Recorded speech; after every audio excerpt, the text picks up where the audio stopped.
Well, all right, listen, I want to introduce Tim Greer. Tim is a bold individual, straight-talking individual. It's interesting, though, God has given him a prophetic gift, and he's going to share a little about how all this stuff went down, how he spoke it to Greg, what was going to happen. And Greg said, when hell freezes over, and yet it happened just like he said. I want to thank Tim, because Tim was instrumental in all this. He was actually instrumental in getting deliverance into Greg's church, through getting Pastor Henry and Greg together. And he was part of, I think... The Lord giveth and the Lord will taketh away. Yeah. But again, God has He has different callings and different gifts on all of us, and Tim definitely has one. So we're going to let Tim share his testimony. I was going to call him up. I was going to have a couple of other guys come up and let him finish out last night, but that didn't get to happen. So he knew what was going to take place. Yeah. All right, brother, go ahead. All right, here's my testimony. I was born July 22nd, 1969, on the day of the biggest lie in American history. Y'all know what that is? The moon landing. The Lord said, I got to send somebody that's going to tell the truth.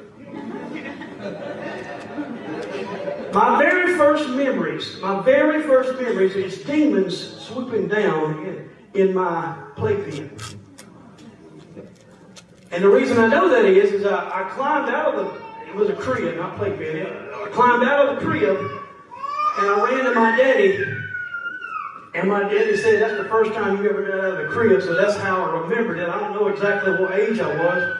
But anyway, my next memory was a white owl following me around as a child in the yard. This is the God's honest truth. And then I'm sharing it. Do y'all remember the name of the movie, Shannon? Fourth Kind? The Fourth Kind. Huh? It's about alien abduction. Yeah, and where y'all live at? Alaska. It was in Nome, Alaska. Nome, Alaska. And a friend of mine, I don't want to get off subject, but I do want y'all to go watch the movie. Because I thought I was different and I didn't remember this stuff. And then I find out all these people have been followed by this white owl. And these people was committing suicide. Seriously. So, move on to, that was when I was a child, so let's move on to when I slept during school. I was the one y'all made fun of, sleeping in school. They put me in the back of the room so my snoring wouldn't bother the other children. But I was the one that everybody made fun of. My wife said that the Lord put me to sleep so I didn't get indoctrinated.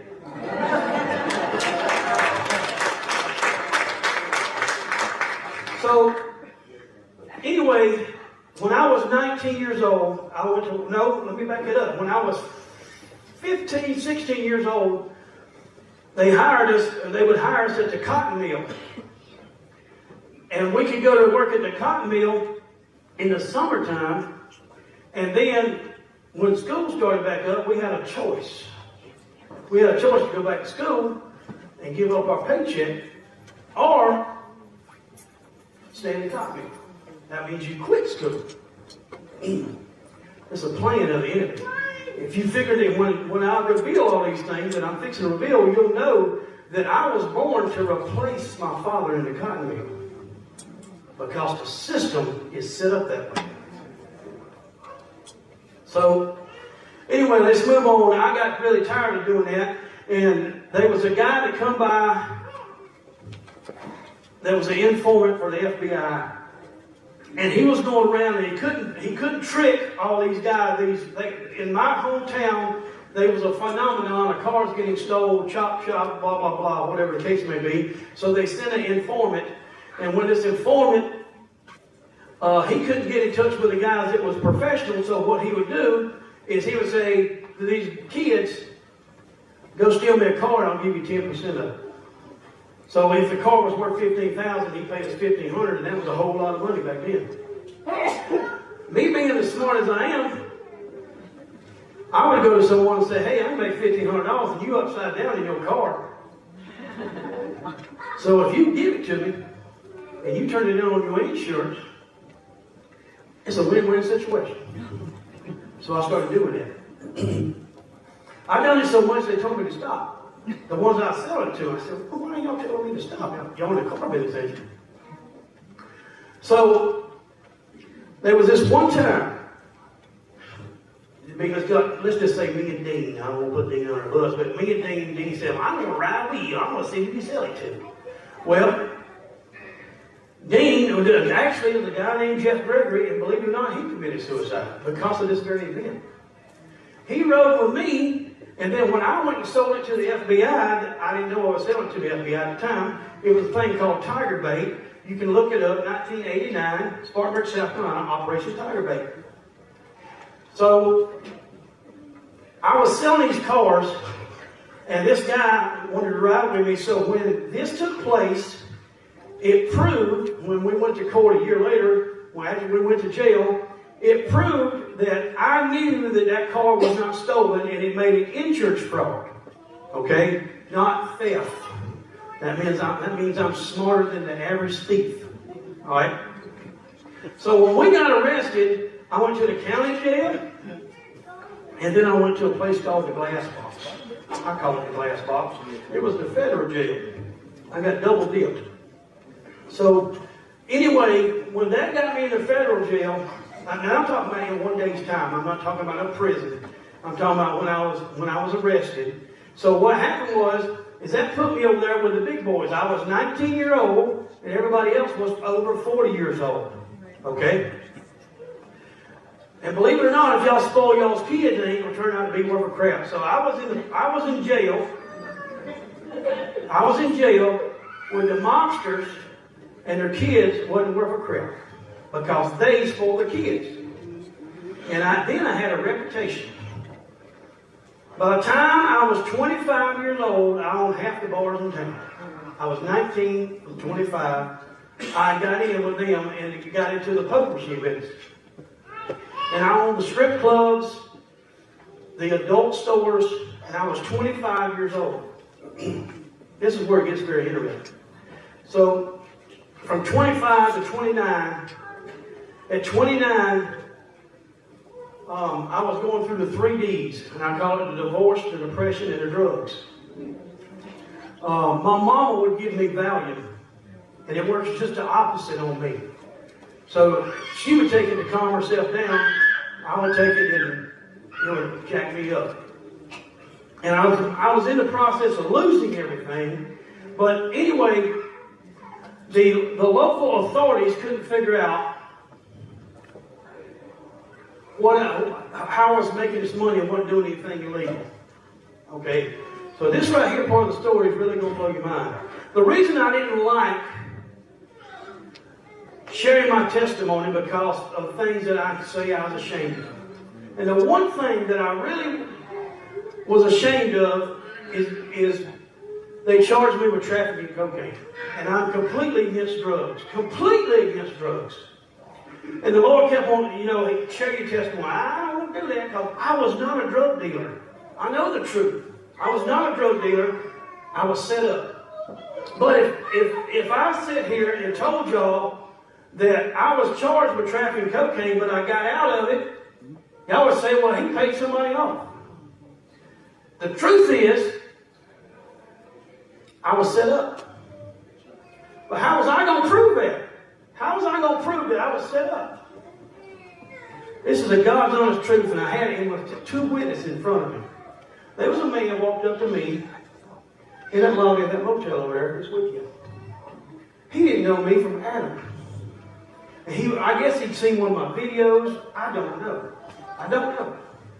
He just walks up, starts talking to me, and we talking about flat earth, and we talking about, all of these things going on this weekend. And the man's from Mississippi. And I was talking about how bad it was getting home, and I said, I'm Tim Greer from Greer, South Carolina. And he said, really? You would have thought that man was looking at a Sasquatch. He said, then you recognize me. He said, I work for the Spartanburg County Sheriff's Department. I looked at him, and I said, y'all set me up. think about how the Lord works, that this is 23 years ago. The man that came talk to me was 24. I was 29 years old. And I also found along the way that they got a thing called a reverse. And Ronald Reagan is the one that put it in effect. So if you're making good money and they want to take your money, they can actually take drugs that they have seized and put them right back on the street. Believe it or not. So there was a guy that I knew that was a friend of mine, and rumors had it that he was working with the local authorities. He came by my place. And when he came by my place of business, and I was fixing to go out on a date, and he come by here and he said, here. He said, you ain't going to pay for it. It was an 8-ball of cocaine. I said, man, I don't need that. I don't do it. He said, just hold it for me. I'd been drinking a little bit. And so I went. I never even put it in my car. I went to the exit sign of my building upstairs, and I put it inside that exit sign, just like that one right there. You know why I do that? Because a dog can't smell over his head. There's a lot of things you learn in the mob, and you'll find out later on that that's this path that I went down. So anyway, I went back down, went on a date, and another friend of mine calls me up, and he is actually arrested in his house, and he says, man, I'm looking for some cocaine. I said, no, he told the officer. He said, why am I calling Tim? Tim ain't got no cocaine. He said, you call Tim Greer, and you call him up, and you ask him for an 8-ball of cocaine. I said, and then they was following me around, and they seen that I was drinking. I don't remember what an 8-ball of cocaine, how much it cost back then, I don't remember. But anyway, it was like double or triple he was offering me to go get this cocaine. So he finally talked me into it. I was driving a brand new 911 Porsche. So I went back to my place, and I got that cocaine, and I went to his house, and when I went to his house, I pulled in the yard, and they come out of the bushes, and I throw the cocaine in the thing. And I swear this is how the Lord works. I told the Lord, I said I was not going to give my testimony because I was not a drug dealer. The man who done the surveillance on me was the man that walked in their motel room and talked to me 2 days ago. On a flat earth meeting that had nothing to do with my history. I was not a drug dealer, and that's the one thing that I should have been ashamed of on the strip clubs, and I should have been ashamed of all the other stuff that I've done. But the one I couldn't sit here and tell you my testimony because I was accused of something that I did not do. Anyway, I went. Here's what the crazy part is. All right. After I got that, they was bragging. These guys were bragging. The officers were bragging. And, oh, we got you now. We got you now. Because I didn't know that they called it this. But in gambling, the ticket was $81. $81 is what they call. Basically, that's what you get charged for gambling. Right? And that was on ball tickets. I don't know if y'all ever know what ball tickets was. But at the time, poker machines was legal. So we owned casinos. All right? We would open up a bar, put the poker machines in there, and basically that's what we done. So anyway, they could never get me what he called a blue ticket, over a blue ticket, as in a traffic ticket. And they wanted what I had. All right? And they knew if they got me with drugs, that they could take everything I got. What I figured out is when I got arrested, now this is when I got arrested, I was 29 years old, that, my mind gets crazy, that anyway, at 29 years old, when I got arrested for the drugs that when I got out of jail that day, you fix to find out the reason that that my memory's all messed up. Is I walked out of that jail and I actually walked to my apartment and I went upstairs and we also had a business of repossessing cars. And I found a bottle of Valiums in that car that we had repossessed. Had 50 Valiums in it. I walked up in that apartment and I knew I couldn't do 50 years. Because that was twice as long as I've been here. I turned up that bottle of Valiums. And as I turned up that water, the Lord came to me and He said, I'm not done with you yet. And I drank that water. And I lay down for 3 days. And I got up. And after that, what I want to call my mob boss, and everything that I'm saying can be documented, in 2000, poker machines became illegal in South Carolina, so we all moved to North Carolina. All right? I was so broke at the time that I had to borrow a car that I had bought my daddy. And my mob boss come to me and he said, I think you need to leave because I think they're trying to kill you. And he was talking about the sheriff's department. They was trying to get rid of me. If the 50 years didn't work, they wanted me to get out of the way. Because owning a strip club, and this is how I learned how politics work, is that you can control men, believe it or not. And that's how politics works, is you find out what that man's poison is, and you give it to him. Then that man's in your pocket. I run that whole town. Y'all can read between the lines. All right, so I moved to North Carolina. When I moved to North Carolina, I was staying in the basement of a fellow mobster's house. Just like I said, they took me in because I was a good earner. I just ran into a little bumpy road, you know. And in the basement of that house was a black and white TV with tinfoil on the antenna. And the only thing it would pick up was preaching. The only thing. It was either listen to preaching or nothing. So I sat there and I broke down and I asked the Lord to come in my heart. Black and white TV.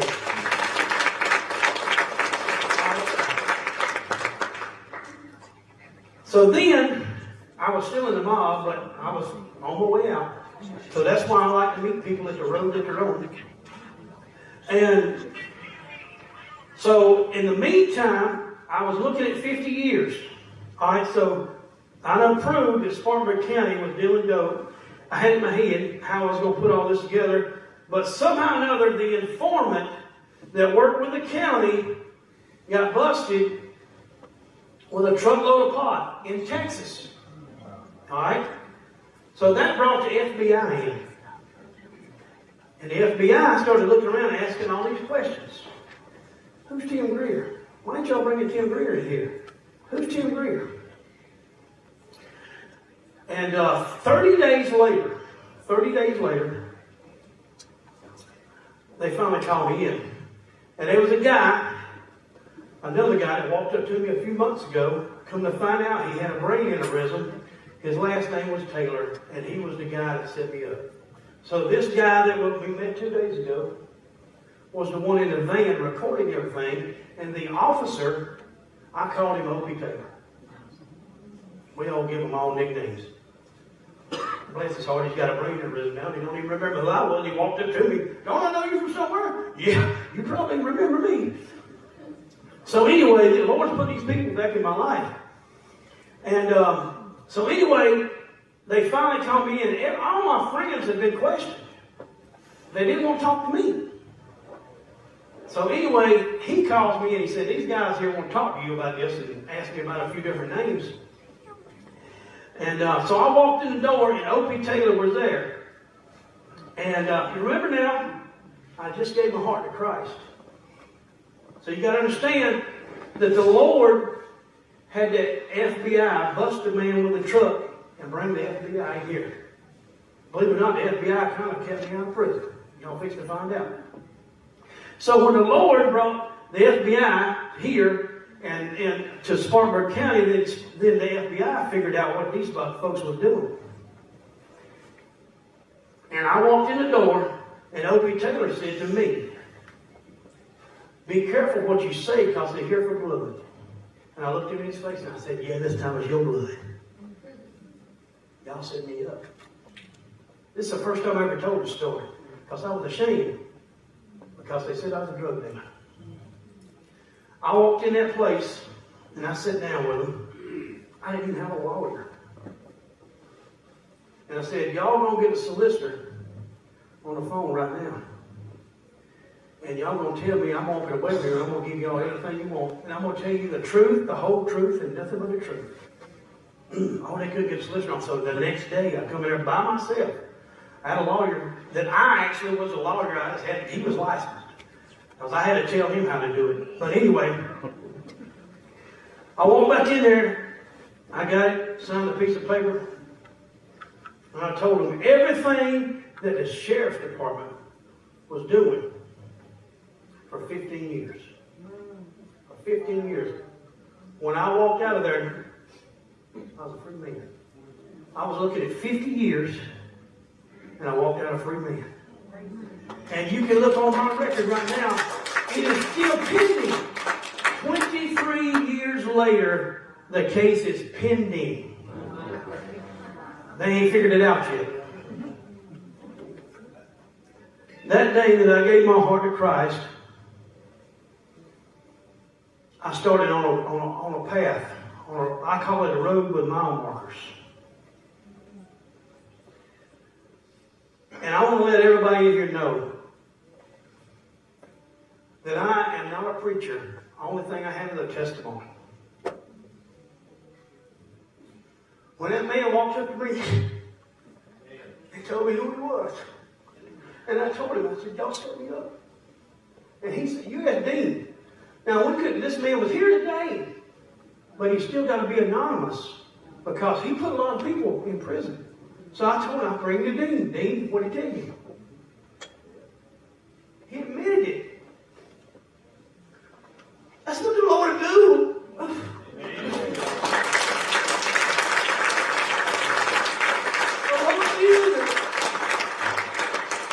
The Lord knew I was not going to give my testimony because I was accused of something that I did not do. And now, at a flat earth conference, from a man who lives in Mississippi, walks up to me and tells me this. So I want to explain something to y'all. We've got a lot of people in here that believe in creation, but they question the Creator. I'm going to meet you on that mile marker that you're at. I'm going to bring you on in. I don't care. I don't care what day you go to church. I don't care if you got bacon on your baked potato or you don't. I don't care. The only thing that I can stand on because of proof is because the earth is not spinning, and if I pray in the name of Jesus, things happen. Period. I'm not going to beat you. I'm going to tell you, I got people standing right there that will not claim to be Christians because Christians have ruined Christianity. Beat people over the head. My man right there's testimony. Please quit. Please quit arguing. We got people that wouldn't show up here because of the deal with the Torah. We couldn't all get together. Please quit arguing. Please just meet them where they are on that mile marker. I'm a gearhead. I got to meet you at the mile marker. You need a tow. You got to tell me what mile marker you at. I learned that through deliverance. We cannot do deliverance on people until we know who beat them down. And it's exactly the same thing. It's exactly the same thing. You got to meet them. So the Lord showed me deliverance. Showed me deliverance, and I'm going to tell you something. The reason y'all all here, the reason that church over there fell apart is because deliverance came, and when you go through deliverance, get out of the bleachers and you get on the game. You get in the game and you start seeking truth. And Greg Locke did not want to take truth. Period. And I told him, I texted him, and I told him that. I said, the reason that people are seeking truth is because you took them through deliverance. They're going to get out of the bleachers, they're going to get in the game. No more lazy Christians. And another thing is, too, I'm going to say this. You know how much of an impact we would have if every one of y'all wore flat earth shirts every day? Say, God made the earth flat. You ain't gonna believe the reason that he called me out is because I stood up. The reason that he called me out is because get out of the closet. Yep. Tell everybody. This is how I believe it. Prove me wrong. I feel like Forrest. That's Beelzebub right there. I'm a redneck demon. Anyway, folks, all I can stand on, I've never read one page of that. You know why? I can't read.